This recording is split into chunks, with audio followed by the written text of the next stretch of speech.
Mbega imvubu nini.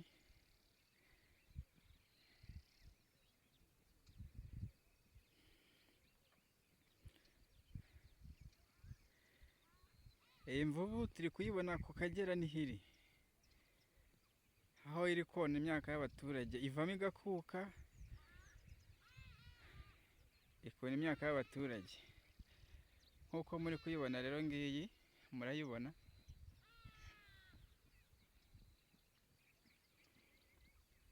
Muri kuyibona noneho, ntagire umuntu uyitera ibuye, nifatire videwo.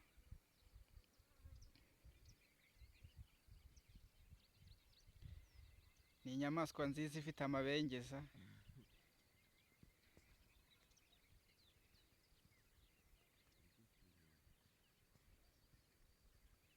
Inyamaswa nziza kabisa, ni imvubu nziza iri mu mugezi w'Akagera. Ubona ko u Rwanda rufite ibyiza. Rangana n'akaboko.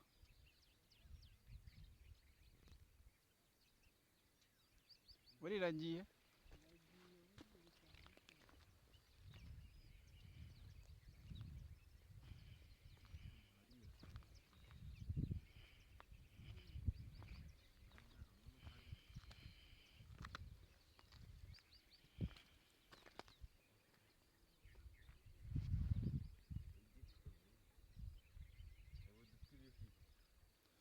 Ni dutoya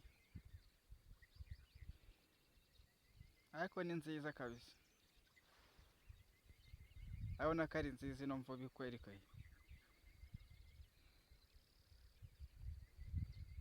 Zirona, zonye imyaka y'abaturage.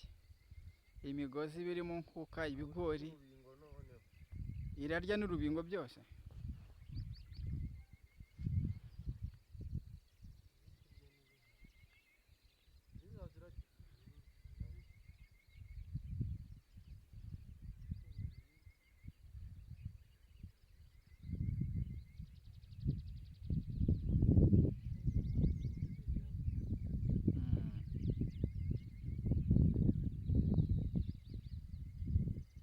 Ariko nta mahane igira.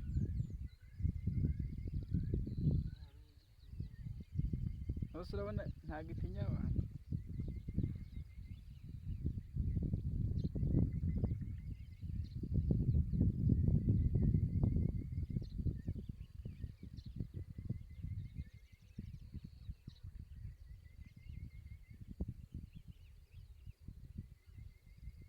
Hano mubona ni umugezi w'Akagera, ibijyanye na Tanzania, ku gice cyo mu karere ka Kirehe, mu murenge wa Mahama. Rwose mu nkuka imvubu zirazamuka zikona imyaka y'abaturage.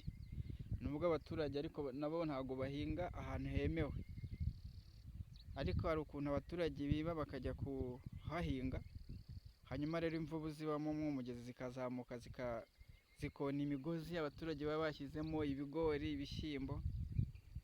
Ariko ubuyobozi iyo bufotoye bukajyana, cyangwa se abaturage bafotoye amafoto bakajyana ku murenge, ubuyobozi burabishyura. Nubwo bwose biba bigaragara yuko bahinze ahantu hatemewe ari mu gishanga, ariho imvubu cyangwa se amatungo atura ibidukikije, cyangwa abo mu bidukikije yambuka akaza kurisha, ubuyobozi burabwishyura. Urabona ko ino mvubu rero imeze neza, muri kuyireba ku mashusho yacu, imeze neza kabisa.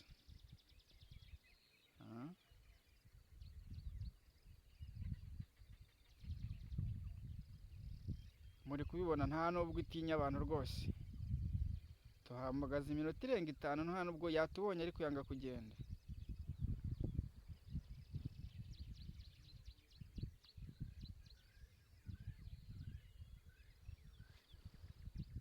Urabona ko izira umuntu wayanduranyaho akaba yayitera amabuye. Naho ubundi ni inyamaswa nziza.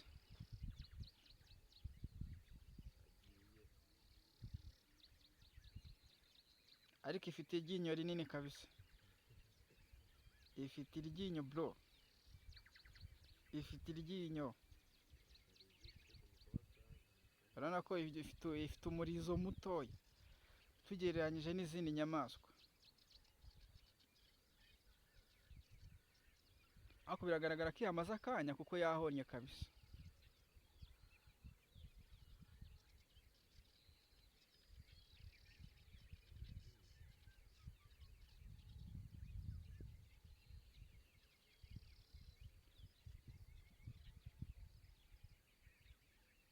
urabona ko abantu duturaniye n'imigezi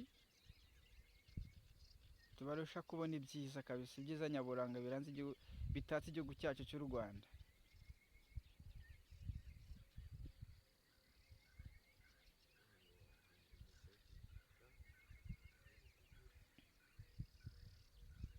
Ubona iryo ryinyo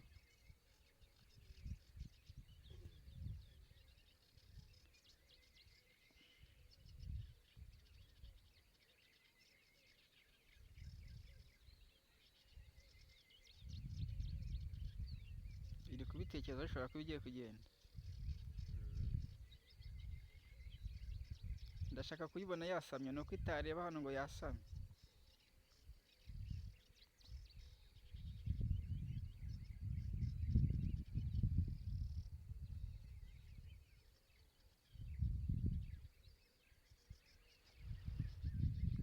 Hippo, this is hippo, cyangwa se iyo bita hippopotamus, cyangwa se imvubu mu kinyarwanda cyuzuye. Ni inyamaswa ijya gutera ifite imiterere imeze nk'aho ari ingurube, ariko ingurube nini, murayibona namwe. Cyangwa se mu bundi buryo ni nk'inka, ni inka nini kweri, murayibona. Mu maso yayo ifite amenyo manini kabisa n'udutwi duto tutagaragara.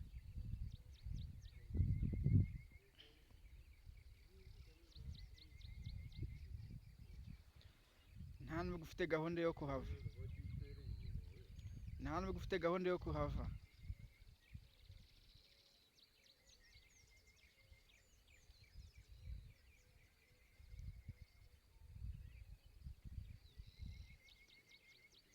Hano murabona ko imeze nk'aho itwegereye. Uzi ko iri kuvuga igahita inyumva, ndavuga igahita inyumva.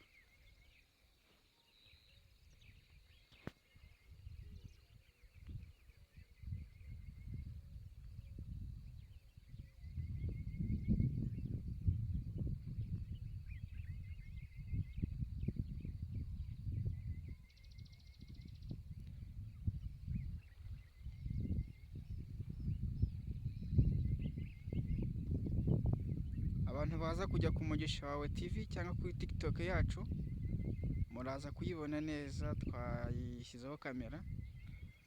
Murabona iyi nyamaswa yitwa imvubu, murayibona neza.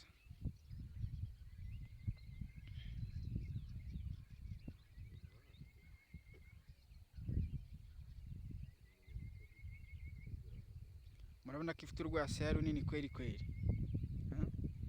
Iyo yasamye ugira ngo ni nk'imiryango ibiri wakinguye y'igipangu cya korotire kinyuramo imodoka ya fuso.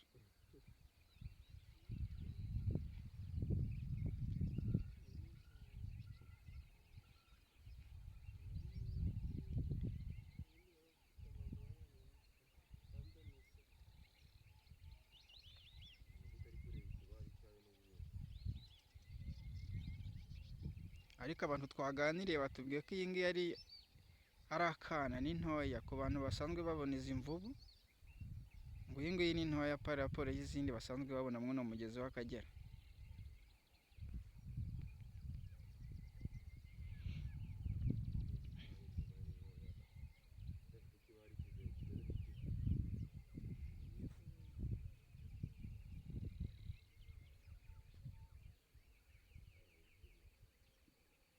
Ubu yegereye yakumerera nabi hariya. Byaba bigaragara nyine ko ugiye kuyigirira nabi, nayo igomba kwirwanaho.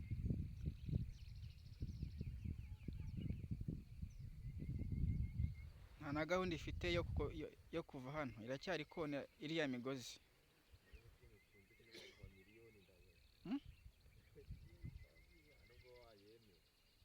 Hano ntago hemewe kuhahinga. Uno muturage nta kintu yabaza, ahangaha ntago hemewe kuhahinga. Urabona ahantu yahoze hariya, wahabonye warabifunze.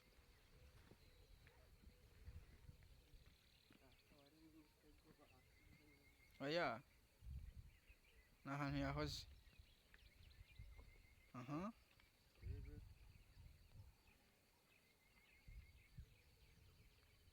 Icyiza cyayo hano ntago yasimbuka ngo idusange, ni harehare. Ngo ntago yahurira. ntabwo yahurira twaba twayicitse ivuze ngo igiye kudusagarira, ariko usiba kuyitera amabuye naho ubundi ni inyamaswa nziza. Musa wiyegera bro,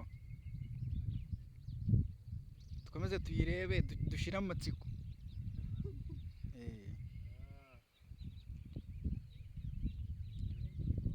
Ishobora kuba yongeye gusubira mu mazi noneho. Subira ruguru turebe ko iri bugaruke.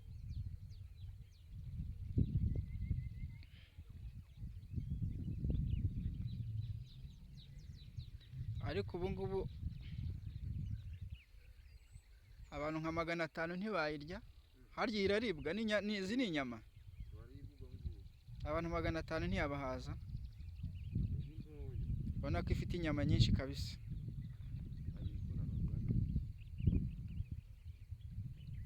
Ikiza cyayo irisha n'ibyatsi byo ku musozi. Ni itungo ryiza.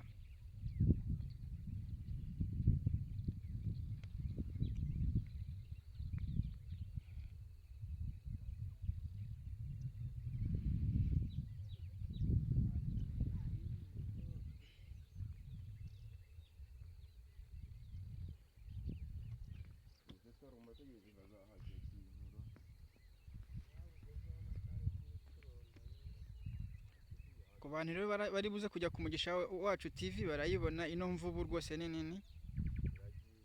Baze kujyaho ku Mugisha Wacu TV, ku Mugisha Wawe TV barebe ino mvubu ku Mugisha Wawe TV, badusure.